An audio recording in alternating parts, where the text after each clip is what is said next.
Je vais donc introduire la deuxième table ronde, si vous le permettez. L'objectif de cette deuxième table ronde, c'est de présenter les questions de fonctionnement du futur établissement, tant en matière d'organisation que de pratique, et ce qui est pour nous et ce qui était pour l'équipe importante, et vous l'avez souligné déjà dans la première table ronde, la gestion des ressources humaines. Sans bon cuisinier, sans bon personnel, sans bon acheteur, sans bon gestionnaire, il n'y a pas de possibilité de faire des bons produits. Je vais demander à Jean-Jacques Azan s'il peut nous parler un peu des fonctionnements d'une cuisine centrale en liaison chaude, de manière synthétique mais précise. Et surtout synthétique, c'est ça. Non, je suis plus bavard que toi. Bon, on n'a pas fait de concours encore, attends. Alors, d'abord, il faut dire ce que c'est une cuisine centrale en liaison chaude et versus une liaison froide, si vous voulez. Une cuisine centrale en liaison froide, on fait à manger, on refroidit tout. Enfin, ce qui est froid, c'est froid. Hein. Les carottes râpées, on les fait, elles sont froides, elles restent froides. On les met dans un frigo. Le bourguignon, on le fait cuire, on le refroidit, on le met dans un frigo. On attend et on livre en froid, dans un camion réfrigéré. Ça arrive sur place dans un satellite et là, on réchauffe. Bon, vous avez compris que c'est un petit peu coûteux en énergie. Hein. Mais bien évidemment, comme on ne produit pas du tout au moment où on mange, il y a un petit peu de déperdition organoleptique assez régulièrement sur quelques produits. Je ne parle pas des frites, parce que même en liaison chaude, les frites, c'est pas terrible. C'est plus de la purée en bâton que des frites, quoi. Donc bon, il faut trouver une autre solution. Mais il y a d'autres solutions, puisqu'il y a des friteuses à Chaville, par exemple, il y a des friteuses sur les sites. Donc, une cuisine en liaison chaude, on produit le matin pour manger le midi. Donc, ce qui est froid, c'est froid, ça ne change pas. Ce qui est chaud, c'est chaud et ça reste chaud. Donc, ça veut dire que on va à 7h du matin, 7h moins quart, 6h30, 7h, je sais pas, ouvrir la cuisine et cuisiner les repas du midi. Il y a une équipe qui s'occupe des entrées. Bon, les fromages, ils sont déjà faits. On va garder ça au froid, toujours. Il y a une zone, quand c'est une cuisine comme ça, avec cette dimension, c'est une zone réfrigérée pour pouvoir faire les entrées, les garder au froid, etc. Les plats chauds sont cuits. Et une fois qu'ils sont cuits, ils sont maintenus en température, ils sont maintenus au chaud jusqu'au moment où ils vont être consommés. Donc ils sont produits et ils partent de la cuisine, on va dire, vers 10h30, 11h moins quart. Ils vont arriver sur les sites un peu avant 11h30, ils vont être mis dans des selfs, dans les élémentaires, et puis dans des plats pour les maternelles, et servis à table en maternelle et servis en self en élémentaire. Donc ce qui est chaud, ça reste chaud. La particularité de tout ça, c'est sur le personnel. Parce que vous avez compris que le personnel de cuisine, qui en général ne travaille pas que le matin, ne produit que le matin. Donc en fait, ces personnels-là, quand vous êtes en liaison chaude, ils peuvent aller faire du service derrière dans les écoles. Et donc là, les cuisiniers vont être au contact direct des enfants. Comme si en fait, ils avaient fait la cuisine sur place. Hein. Et donc vous avez une distance assez faible, parce que c'est quand même dans la même ville.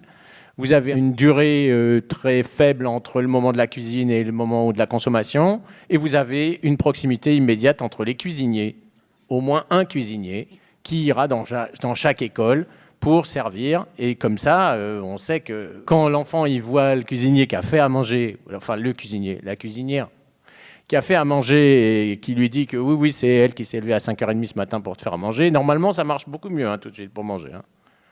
Je le dis un peu par expérience. Hein. Moi, dans ma cuisine, dans mes écoles, c'était que de la liaison chaude. Hein. Et donc, les cuisiniers, ils suivaient leur production, en fait.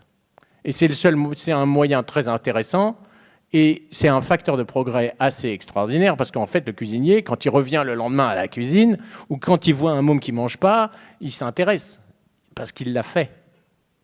C'est pas du tout la même chose que quand c'est un agent de service qui, même s'il veut s'intéresser, ne l'a pas fait.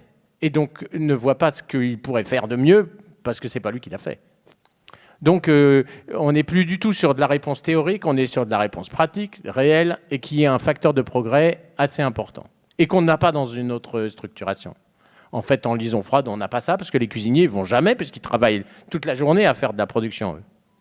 Parce qu'ils produisent toute la journée. Donc il faut moins de cuisiniers en liaison froide. Mais comme ils ne font pas de service, ça coûte pareil. Ça, c'est pour montrer que là, on a de la polyvalence entre tous ces agents et que donc, du coup, les agents de production, les cuisiniers, les cuisinières sont dans une même équipe que les agents qui font le service. Et ça, c'est très, très important pour avoir un projet dont on a parlé, parce qu'on a vu qu'il était quand même très multiforme, notre projet. C'est important d'avoir une association de tous les intervenants pour avoir un vrai projet cohérent et qui se tienne et qui parle aux enfants. Et ensuite, il y a des clés pour la réussite de tout ça. Parce qu'en fait, si on revient en gestion directe, si on fait une cuisine qui ne soit pas en liaison froide, où on produirait à J-3, J-4 ou J-5, et qu'on le fait au plus près, ben, en fait, c'est pour utiliser des produits locaux, des produits de meilleure qualité, des produits bruts. Et donc, cette cuisine, on l'a conçue avec une légumerie, ça veut dire un endroit où on va éplucher les légumes. Il y en a qu'on achètera peut-être tout fait, tout épluché à la Coop Bio d'Île-de-France, mais d'autres non. Mais en tout état de cause, par exemple, les oignons, pour moi, c'est un oignon, c'est pas un sachet d'oignons surgelés. Ça n'existe pas, ça. La salade verte, c'est de la salade. C'est pas du sachet avec du gaz et de la salade. C'est pas pareil comme produit. Donc en fait, c'est vers ça que la collectivité s'engage. Quand elle s'engage dans une cuisine comme ça, en production brute, pour faire le plus maison possible. Ensuite, il y a un certain nombre d'ajustements qui restent à discuter largement entre qu'est-ce qui pourrait se faire dans les écoles et qu'est-ce qui ne peut se faire qu'à la cuisine. Alors en fait, le problème de faire dans chaque école, c'est qu'il faut arriver à faire dans chaque école, et dans chaque école, ça nécessite une plomberie suffisante, de la puissance électrique suffisante, de la place pour mettre le matériel, de la place pour avoir les gens, et ça, c'est pas faisable dans toutes les écoles. Du coup, ce qui a été décidé, c'est de faire une cuisine centrale, qui est assez logique, qui ne rentre pas non plus dans un truc énorme. Je veux dire, c'est pas, voilà, APSA qui se pose la question de leur cuisine centrale, mais elle fait 5000 couverts. Et 5000, ça commence à devenir un peu piquant de tout faire maison. Et un deuxième point qui est important, quand vous avez un site de production, vous avez un site agréé. L'agrément, ça veut dire des conditions réglementaires, des analyses, des suivis, des coûts de production. Si vous en avez 10 ou 12 dans vos cuisines satellites, c'est aussi des contrôles, des analyses, et souvent, même si ce n'est pas le niveau d'agrément, ça peut relever à des coûts de fonctionnement plus importants. Oui, ce qui est intéressant pour moi dans la conception que tu as décrit, c'est qu'il y a eu un projet, et il y a eu une forme d'intelligence collective et de rapprochement pour le constituer, ce projet. Donc, David, tu peux nous rappeler la genèse un peu du modèle et comment s'est construit en différents comités ce projet? Alors sur ce projet, on fonctionne en comité de pilotage où on va rassembler des élus, on va rassembler les services, c'est très transversal, il y a beaucoup de différents services de la ville qui participent à ce projet. Et puis aussi, on se fait aider par tout un tas de consultants, de conseils qui sont des spécialistes de la question. Donc vous en avez autour de la table et on les remercie encore. Et puis il y en a d'autres qu'on n'a pas là, mais par exemple, on a un prestataire qui est spécialisé dans la programmation des locaux pour faire une cuisine communale. On l'a vu avec ce qui vient d'être dit, toutes les cuisines communales ne se ressemblent pas. Elles sont construites en fonction d'un projet. Donc là, le projet, c'est de faire de la liaison chaude, c'est de faire du fait maison, ça veut dire qu'il faut une légumerie, ça veut dire qu'il faut prévoir un espace de légumerie dans les locaux. Donc tout ça, ça a été pensé très en amont dès 2021 dans les comités de pilotage qui ont travaillé avec les services techniques pour définir le projet de bâtiment qui allait recevoir cette cuisine. Très vite derrière, on a engagé d'autres comités de pilotage avec d'autres personnes pour travailler sur l'exploitation. Et donc tous les sujets de ressources humaines, tous les sujets d'organisation du travail, des achats, comment on va acheter nos produits. Tout ça, c'est encore en cours, on travaille encore dessus aujourd'hui. On verra tout à l'heure quelques indications sur le planning général. Donc voilà, c'est ce fonctionnement en comité de pilotage qui nous permet d'arriver à ce résultat. Et je rebondis sur ce que disait Jean-Jacques sur la partie de l'idée de faire la cuisine dans les écoles. On a regardé, effectivement, on a regardé. Aujourd'hui, les offices qui sont dans les écoles ne permettaient pas de faire la cuisine dans les écoles, d'où l'idée de mutualiser sur cette cuisine communale.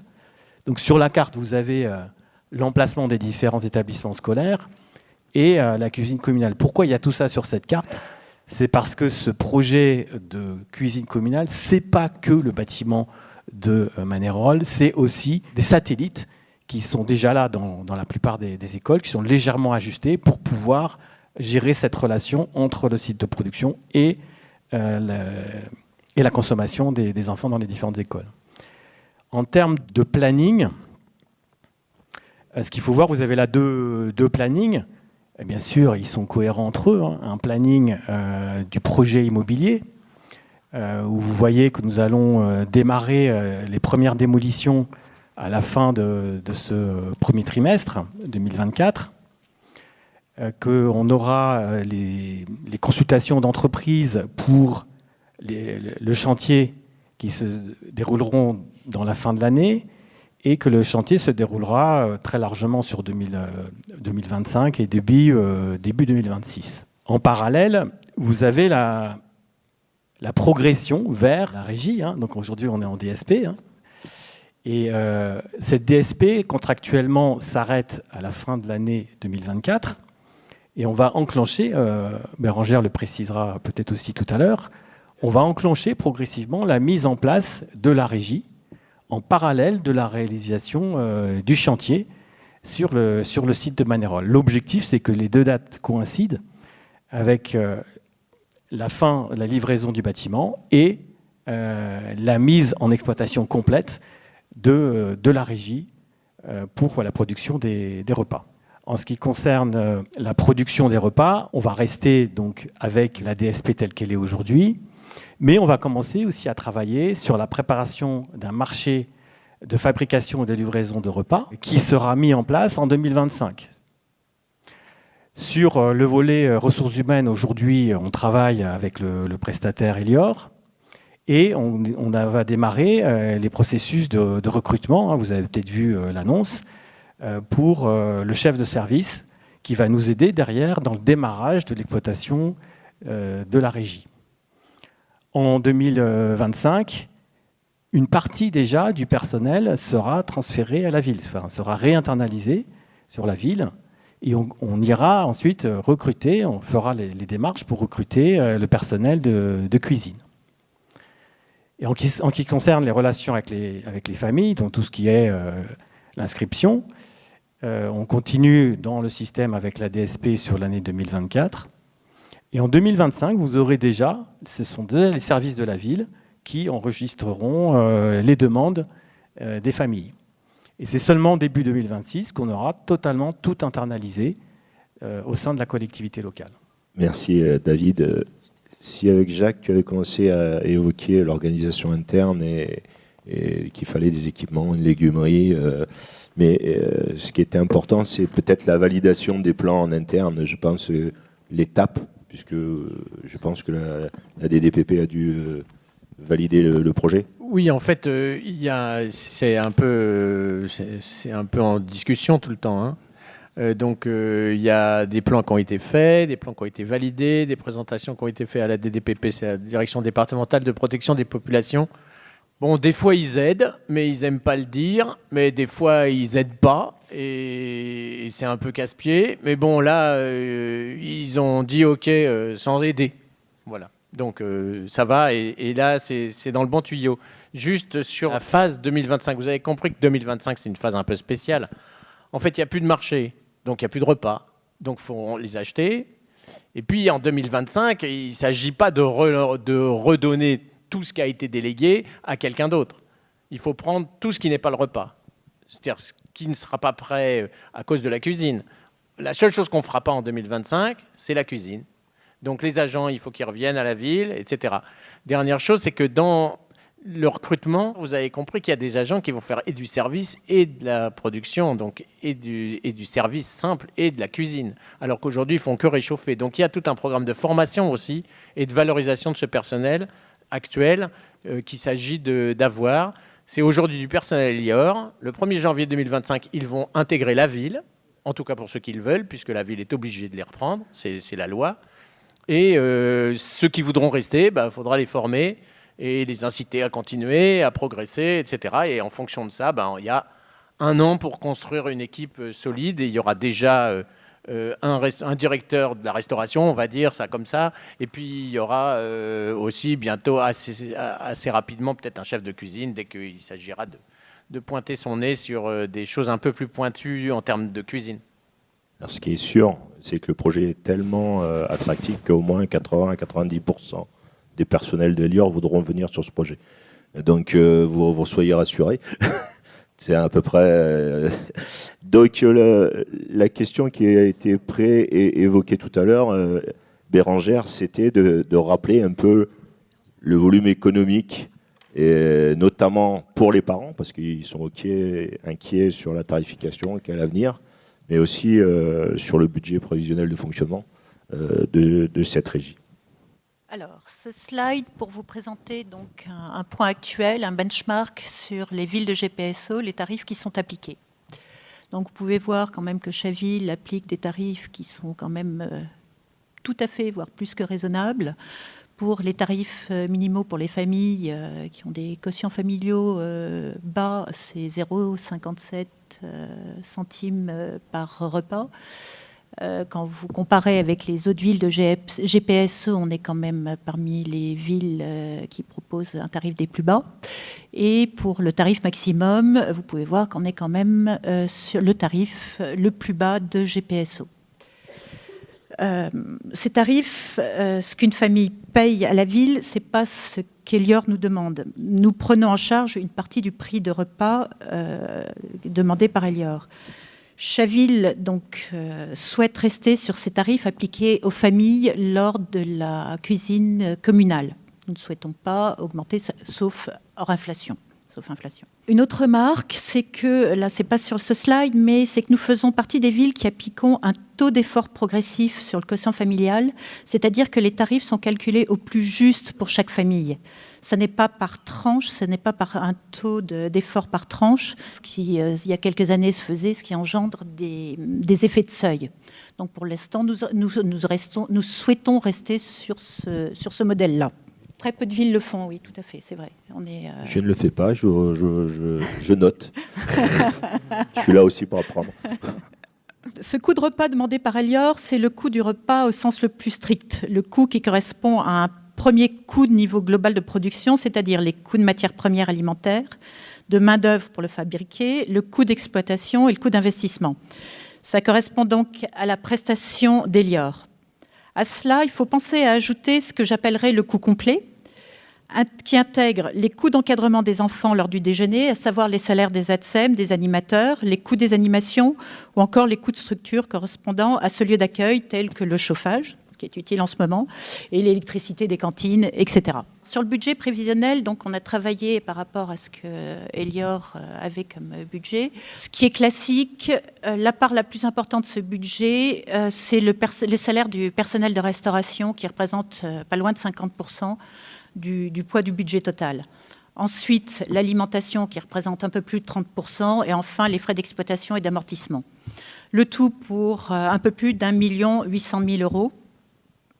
Tout ça, je rappelle ce que je disais au départ, 245 000 repas par an, 1470 repas jour scolaire, plus les goûters qui sont proposés tous les jours aux maternelles et sur les vacances et les mercredis pour les élémentaires, savoir une moyenne de 350 goûters par jour. Ce qu'il faut dire, c'est que le poids alimentaire, ça correspond à une assiette de 2,20 €. 2,20 €, c'est ce que a mis cette année l'île Saint-Denis pour largement exploser les résultats Egalim en termes de bio et en termes de local. Hein. Largement. Il est témoin, il sait où ça a été acheté. Voilà, donc on a mis la barre assez haut pour le dire comme ça. Et vous allez voir dans le tableau d'après que c'était justifié. Ce slide vous présente la comparaison entre le contrat de DSP Elior et une simulation régie-ville avec les chiffres, bien sûr, de 2023. Les charges Elior montent à 1,7 million. La simulation en régie-ville serait d'1,8 million. Les recettes famille seraient les mêmes. On ne souhaite pas bouger les tarifs. La prise en charge de la ville, comme vous voyez, passerait de 583 000 à un petit peu plus de 700 000 euros, donc de 34 à 38%, donc le différentiel d'environ 120 000. Donc, comme je vous le disais, le souhait de la ville n'est de ne pas augmenter les tarifs hormis l'inflation, si on en a, comme on a vu ces derniers mois. Et enfin, le différentiel de 120 000 euros correspond surtout et particulièrement au salaire du personnel de restauration, où sur la ville, les salaires seront certainement plus favorables qu'avec le prestataire, et le personnel aussi pourrait bénéficier du statut des collectivités. C'est un budget que vous avez maximisé. Je pense qu'il y a certainement des possibilités d'améliorer ce budget, n'est-ce pas, Jean-Jacques? Oui. Alors d'abord, il y a des possibilités, mais en tout cas, voilà, ce qu'on a là comme écart, c'est l'écart maximal, très très maximal. En fait, des premiers coûts montraient une différence de coût d'exploitation de 13 centimes par repas. Donc vous avez compris que 13 centimes, c'est quand même pas beaucoup, et que justement, avec la lutte contre le gaspillage, c'est facile à rattraper. Et puis avec d'autres choses. Donc, en tout état de cause, d'abord pour parler un peu argent, quand on passe d'une délégation de service public à une reprise en régie, on est à budget quasiment constant. Quand on passe d'un achat de repas sec à une reprise en régie, à une production, là c'est un peu plus cher. En fait, grosso modo, ce qu'on va payer en plus, c'est le prix du chef, quoi. C'est tout. Je l'ai fait, hein. Enfin, je l'ai fait à Avranches, je l'ai fait à l'Escure d'Albigeois, ils viennent d'ouvrir lundi dernier. Voilà, donc, et tout ça pas avec 4 ans de préparation, hein, 1 an et demi, ça leur a suffi. Et donc, en fait, il y a toute une série de pratiques qui font qu'on sait maîtriser ses coûts. Hein. Voilà. Donc, en fait, le différentiel là qu'on a, ça représente finalement la différence de coûts de production supplémentaire parce qu'on va faire du fait maison et pas du fait vite. Et c'est ça qui va coûter 50 centimes.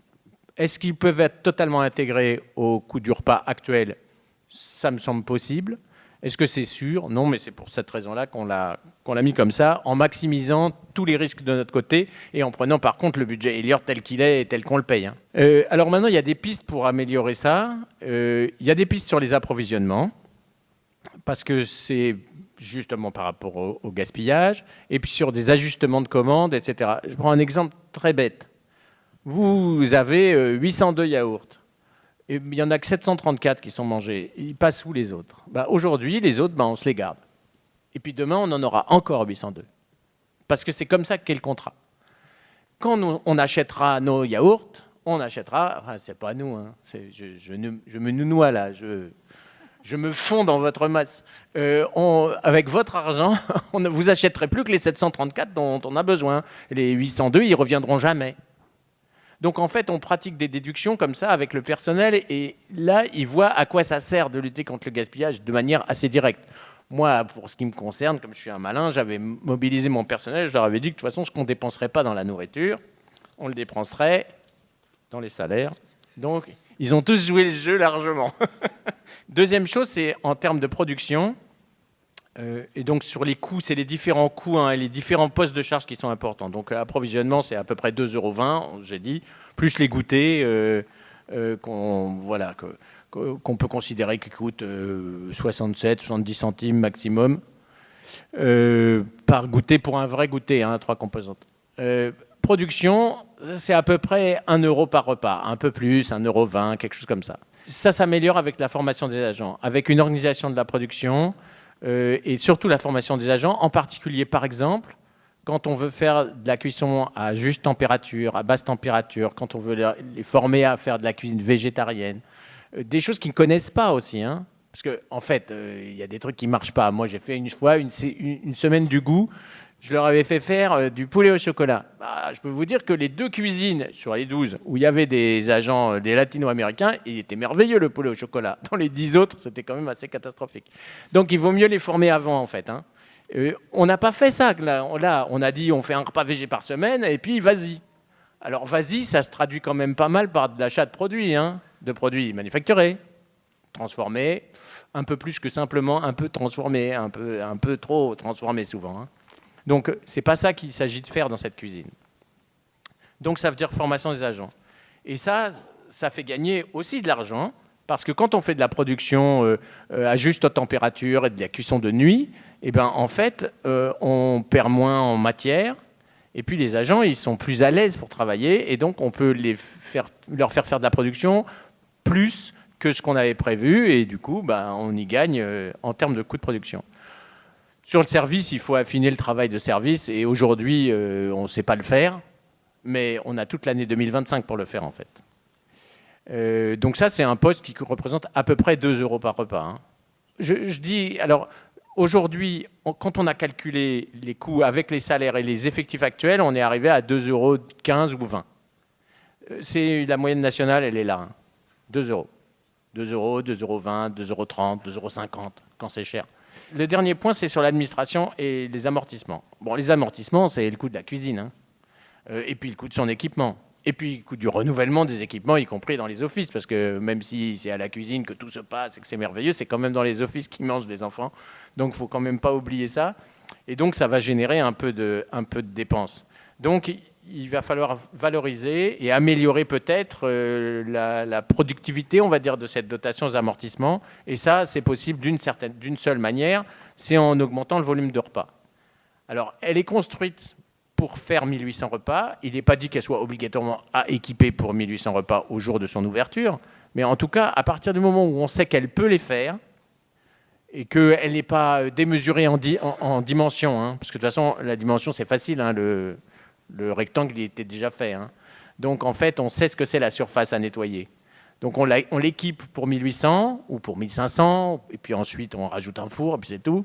Et puis, si on veut améliorer le potentiel et faire baisser ces coûts administratifs et d'amortissement, qui sont des vrais coûts fixes pour le coup, il faut augmenter le nombre de repas. Alors, comment ? Alors, moi, je dis pas beaucoup. Je reste sur pas beaucoup. C'est pas plus c'est gros, plus c'est beau. Hein. Je pense pas ça, moi. Même pas du tout. Donc ça veut dire qu'on peut peut-être augmenter de 10% ce nombre de repas, 15%, pas trop. Et ça peut se faire dans d'autres écoles qui sont à Chaville, une commune à côté, d'autres personnes âgées, un restaurant administratif. Je sais pas, c'est ouvert. Mais quand vous maîtrisez votre outil, vous en faites ce que vous voulez. Si vous ne le maîtrisez pas, vous ne faites rien. Donc votre poste administratif, vous le payez, alors en plus vous le payez à Elior, mais vous le payez plein pot. Voilà, donc tous ces gains-là, ils peuvent permettre de réduire la charge laissée de côté, qu'on a vu tout à l'heure, à la ville, et de rendre un peu plus propre, on va dire, ce budget, qui est très très proche des normes actuelles, hein, en France en général. Une piste qui est à étudier, je pense, parce que je sais que vous avez la région, vous avez la chance d'avoir des biogaz dans la région. La vraie réflexion sur la cogénération, la cuisine, le biogaz, et sur la production d'un bâtiment énergie plus positive, parce que le coût de l'énergie sur la production, ça a été une influence importante cette année. Je donne l'exemple toujours de ma commune. J'ai eu une augmentation du gaz pour 50 000 repas de 27 000 € de plus. Ça fait quelques centimes hein, quand même sur le repas. Toutes ces conceptions de bâtiments, là, il y a des sources de réflexion et d'économie. Que le prestataire vous fait payer tout à fait. Hein. J'ai un peu débordé, je sais. Si tu veux, je pense que tu as quelque chose à dire, David, là-dessus. Parce que... Oui, juste par rapport à ça, effectivement...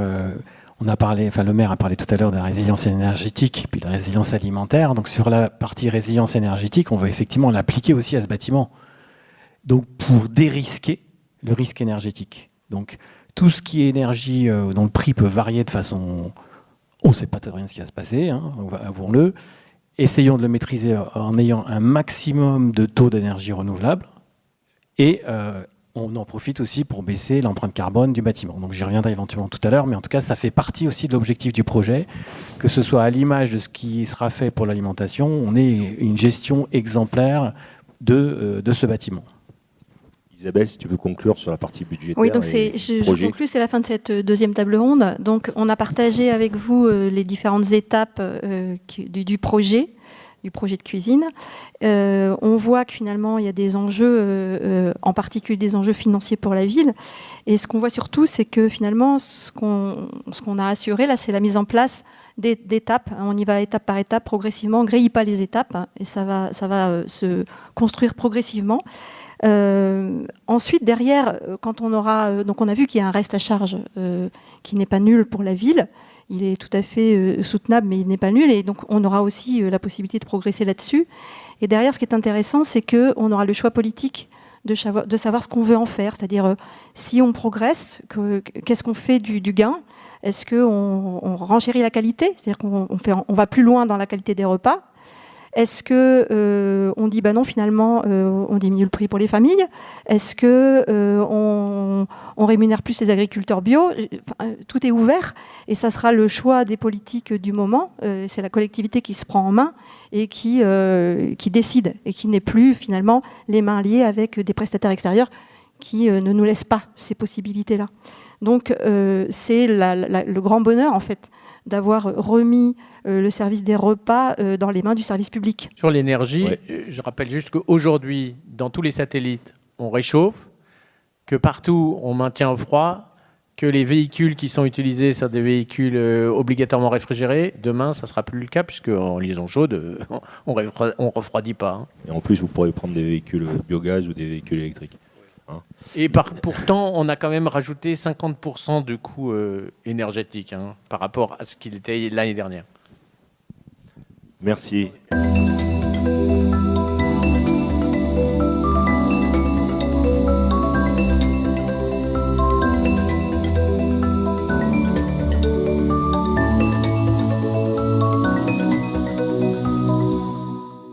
Je suis un riverain du quartier d'Urtine.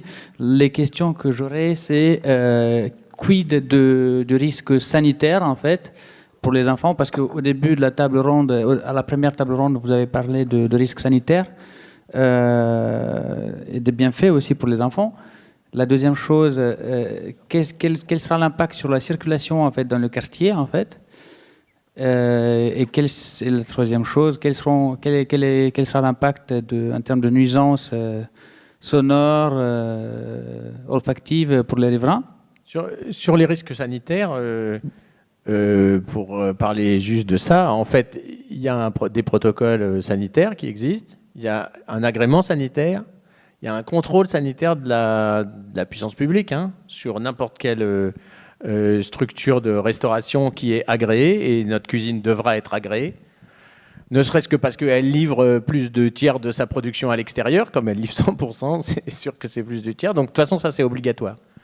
Il y a un plan de maîtrise sanitaire qui va être mis en place, qui va être relayé sur les satellites, donc dans tous les offices, comme il y en a un actuel, mais il sera de fait plus impliquant, parce que les gens seront impliqués dedans, et les cuisiniers qui vont aller de la cuisine, dans laquelle ils ont pour le coup un respect hygiène encore plus important, vont se retrouver dans les endroits de service. Donc ça, c'est un facteur plutôt pas franchement aggravant, mais plutôt rassurant sur les questions sanitaires. Ensuite, les risques sanitaires majeurs, ils sont sur la rupture de la chaîne du froid, pas sur le chaud, pour être clair. Et quand vous finissez de produire à 10 heures et que vous mangez à midi, il ne s'est passé que 2 heures. Et ça ne suffit pas vraiment pour le développement bactérien, en fait. Donc, les plus gros problèmes sont sur la liaison froide. C'est pour ça que, par exemple, vous n'avez pas besoin de plan de maîtrise sanitaire si vous faites une cuisine en liaison chaude et que vous livrez sans repas à l'extérieur. Une petite, je me parle. Mais par contre, si vous faites de la liaison froide, c'est obligatoire. Toujours. Parce que là, il y a des points majeurs à maîtriser et ils doivent être écrits parce qu'ils doivent pouvoir être contrôlés un par un inspecteur de la DTPP. Bon, ça, c'est un. Deuxième chose, sur les camions, en fait, dans une cuisine, il y a 2 livraisons de fruits et légumes par semaine, on va dire, de viande ou poisson. Une de produits laitiers, parfois 2, surtout si vous avez des petits acteurs locaux, là, vous en avez toujours 2. D'accord ? Et puis ensuite, votre livraison d'épicerie ou de surgelé, si vous avez bien dimensionné vos chambres froides et votre épicerie, comme on a fait, eh ben si vous en avez une tous les 15 jours, ça va vous suffire. Donc vous voyez le nombre de camions arrivés Il n'est pas obligatoirement très très important. Et puis en plus, compte tenu des quantités qu'on va consommer, il n'y a aucune raison qu'ils viennent avec des 36 tonnes. Hein. On peut imposer aux gens dans un marché qui viennent avec des 3,5 tonnes. Hein. Moi, j'ai fait ça. Hein. Moi, j'étais en plein dans Paris, donc vous imaginez bien que moi, les gros camions, ils ne rentraient pas de toute façon. Donc ça, c'est cette chose-là. L'autre chose, c'est que vous allez avoir le camion de livraison, enfin le véhicule qui va livrer les repas, il va aller dans chacune des écoles tous les jours, une fois. C'est beaucoup moins d'ailleurs que si on avait fait des cuisines sur place, là, parce que pour le coup, tous les camions dont je vous ai parlé tout à l'heure, ils allaient tous dans chacune des écoles. Hein. Donc en fait, vous avez un véhicule qui va tourner, qui va déposer, et peut-être il reviendra pour chercher le sale, ou peut-être pas tous les jours. Enfin, ça, c'est quelque chose qui reste encore à organiser, hein, parce qu'en fait, on n'a pas tout mis sur papier, parce qu'il y a l'équipe qui doit quand même construire son fonctionnement. Mais voilà, c'est comme ça que ça marche, une cuisine centrale, en fait, en liaison chaude. J'ai une question sur le budget prévisionnel de fonctionnement de 1,8 million. Est-ce que dans ce budget prévisionnel de fonctionnement, on prend en compte l'investissement ? On le prend en compte dans la mesure où on a une dotation aux amortissements. Donc on le prend en compte, mais pas totalement. Hein. On le prend en compte sur 10 ans sur l'équipement et sur 50 ans sur la construction du bâti. Si je peux me rajouter un point par rapport à cette question, mais on va le revoir tout à l'heure. Effectivement, l'investissement sur le bâtiment, et on va le retrouver dans les amortissements, hors subvention. C'est-à-dire qu'il faut savoir que derrière, et on en parlera avec les représentantes de la région et du département, ce projet fait l'objet d'importantes subventions, et d'autres subventions sont en cours. Donc là, on a fait l'hypothèse dans l'amortissement qu'on avait 0 subvention, ce qui est faux. Parce qu'on a déjà d'importantes subventions qui sont validées. Donc, ce qu'il faut voir, c'est qu'on a bien intégré l'amortissement du bâtiment, mais on n'a pas intégré les subventions. Donc, finalement, ça va revenir à baisser encore le reste à charge de la ville. Et puis, je reviens sur le budget. C'est quand même 120 000 € par an à charge à la commune, en dehors du fait de l'investissement, comme dit madame. Donc, je pense que c'est plus. Et j'espère que votre budget prévisionnel est vraiment le bon. Ça, vous inquiétez pas. J'aime pas du tout dépenser l'argent public, donc je sers toujours les dépenses. Mais là, en l'occurrence, on les a mises très très hautes, justement pour que la ville puisse mesurer son risque maximal. Pour moi, je vais vous dire franchement, hein, pour moi, le risque, il est entre 0 et 5 centimes par repas. Le calcul qu'on a fait, quand on l'a fait, le premier calcul, assez grossièrement, on était à 13 ou 14. Bon, voilà. Mais le risque maximal, il est à ce niveau-là. Voilà. Aujourd'hui, là, voilà. Mais alors, ce n'est pas sans prendre en compte les investissements. Il y a une ligne d'amortissement qui est à 50 centimes par repas, ce qui correspond d'ailleurs à peu près à la somme, qui correspond exactement à la dotation aux amortissements, c'est-à-dire la dotation qu'on doit mettre en fonctionnement quand on fait ce type d'investissement. C'est-à-dire qu'on l'amortit la construction sur 50 ans et on amortit les équipements de cuisine sur 10 ans. Et puis on est aussi, parce qu'on les a aussi comptés, les amortissements informatiques sur 2 ans, entre 2 et 3, selon si c'est du logiciel ou du matériel. Voilà, donc vous voyez, on a tout pris en compte, tout est dedans. Hein. Il n'y a pas de trou. Hein.